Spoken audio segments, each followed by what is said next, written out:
unfortunately, happy birthday pa rin.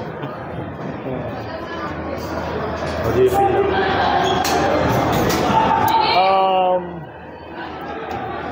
Sayang lang, no? But again, I think I must say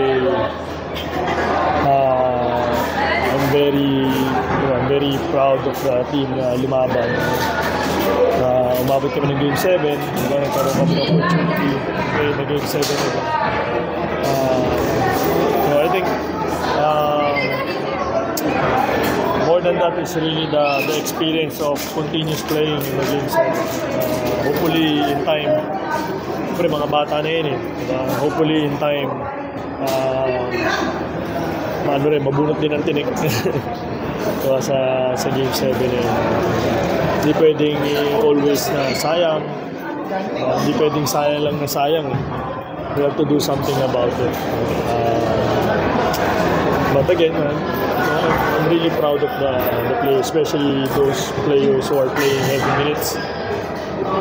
They're really, nakita naman natin, pagod na sila, pero japet, they're still trying and doing their best in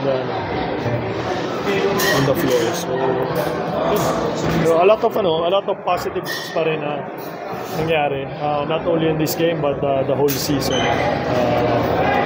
Marami pa rin positive that we can take away from this one and move forward sa team namin. I think sabi ni Coach Tim, kung manalo sana kayo ng championship, yung shot mo sana yung pinaka-memorable. Although that didn't happen, gaano pa rin ka-memorable sa yung ginawa mo last game? Well, it's a memorable sa akin yun, definitely. Because honestly, I don't know what's gonna happen to me for the next few weeks, few months.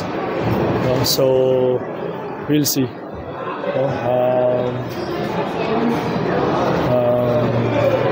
Hindi ko pa alam yung plano ko, but I don't know. Do you know anything about we'll see. You will hear it from me, definitely, in the next few weeks. So, nakakalungkot lang. This is really my last game. Nakakalungkot lang. I think the memorable this season is really my last game. So, Game 6. Kasi doon ako naglaro doon ako naglaro the whole season. So, definitely it's memorable for me. So, yun. That guy, Chris Ross, sabi niya kanina sa post-game press conference, you really motivated him. Oh yeah. This guy, we always talk. We're both competitive and winner. So last game, I did it, and this today, it's just show that vets can still win games. Yun lang yun. And big games, not necessarily games, but big games. So that's how it is. I mean, diba? He did what he's supposed to do to carry his team. So, at least last game I had my chance. Right, brother? You know how I feel about you, bro. That's Yep. You know how I feel about you, bro. Hey, brother. Another good game, huh? Hey, good luck, man. Good luck, daddy. So we always talk. We're good chat mates. Kasi nga, we're both in the same boat. But he's a winner. So ayun. So I'll see you when I see you. Let's see. So yun lang. Ano? Gilas, kita tayo. And Gilas. Dalawang Gilas yun. Parehong August. So medyo busy Mongolia ako a week after nandating nila. Pero hindi na ako sasama sa kanila. So I have to prepare for the whole month of... Actually, I'll start tomorrow. Start na ako tomorrow. Ulit. And then from there, ito na namin mga training camps.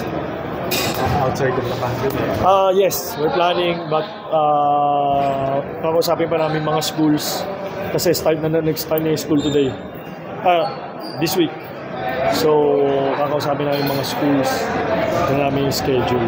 Yes, we're planning nationwide tour if we can.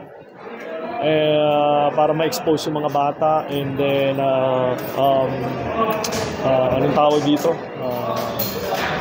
out of the country or inviting for pocket tournaments here. We'll see. I'll talk to the SBP about it because the players need a lot of exposure, especially this FIBA Asia. FIBA Asia is way different than SEABA, so we have to see. Also, the same kids, or will there be any changes? We'll see. We invited some of the players na tingin namin possible, but we'll see.